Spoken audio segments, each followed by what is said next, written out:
Hey guys, what's up? It's Patience, back at it again with another fucking video, and today I'm going to be reading my poetry. I think it was 11th grade, we had to make a poem book, and we were supposed to make it really nice, and it was supposed to have like 10 to 12 poems, and it's supposed to be pictures and all this stuff, and yeah, this is mine. The sad part about everything in this is all the poems in it are really fucking terrible. And I was trying really hard. I remember I worked really hard on this, like on the poems and shit. I didn't work hard on the book, but like on the poems and stuff that I was writing, I worked really fucking hard on them. I thought they were so good at the time. I was like, yeah, these are so good, like I'm so cool, like everybody's gonna think they're so good. They're so bad. So we're gonna start out with this one. It's called Not Alive But Dead. I was kind of depressed at this point in my life, I'm thinking, judging by all the poems and how dark and negative they are. So yeah, she wakes up every morning in pain, not physically but mentally. She thinks she's going insane. She cried herself to sleep last night. She hides away far from the light.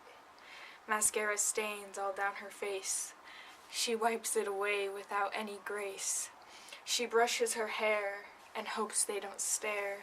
As she walks into school, they say she ain't cool. She holds back the tears. She faces her fears. She's started to slack and sit at the back. People point out her flaws. She wants to push pause. She goes home that night, pretending she's alright. No one cares if she stays, so she's going away. The pills that she takes, she will not awake. She was found in her bed. Not alive, but dead. This is probably the least cringy of all of them. This is like this is the least cringy of all of them, but it's still pretty fucking cringy. Like, Patience, what were you You need some help, girl? You need some help? I got you, girl. This one's called Soulless. I'm alive, but my soul is dead. My body walks. My mouth speaks. I cry no more, the pain is gone. Left behind is an emptiness, much worse than pain. My feelings have been strained into nothing. I feel no love, no hate, no happiness, no sadness, nothing. Just an irreplaceable emptiness. I've lost it all. Just a soulless body walking around in a world full of happy, smiling people. People who don't understand like I do. My smile's gone with no return. Because I'm alive, but my soul is dead. Literally, like, I look at myself and I'm like, what was wrong with you? Like, literally, what the fuck was wrong with me? This one's really fucking gay. So, looking at the sky, running through the woods, swimming in the lakes. Let's go back to before. Before pools were indoor, before we played tag in the mall, before we stared at our phones. Back when we could swing without the buzzing of our phones and speak face to face, when thoughts were spoken aloud instead of typed into a status. Let's go back to when we hung out in each other's backyards instead of over Skype.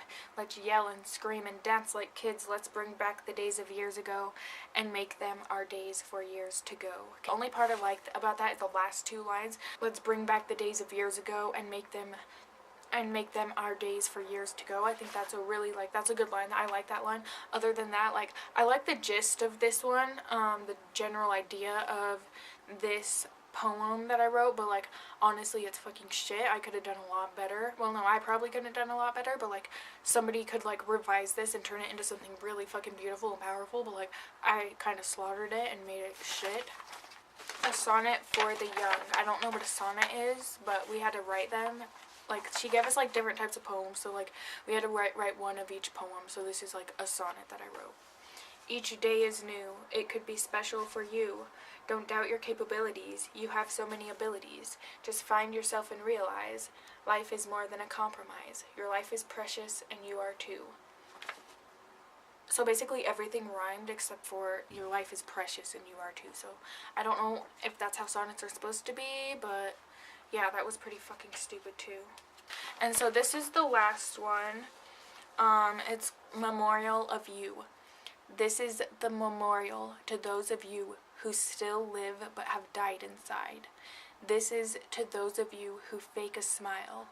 This is to those of you who cry yourselves to sleep every night.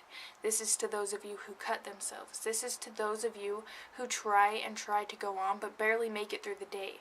This is the memorial to what's inside of your body.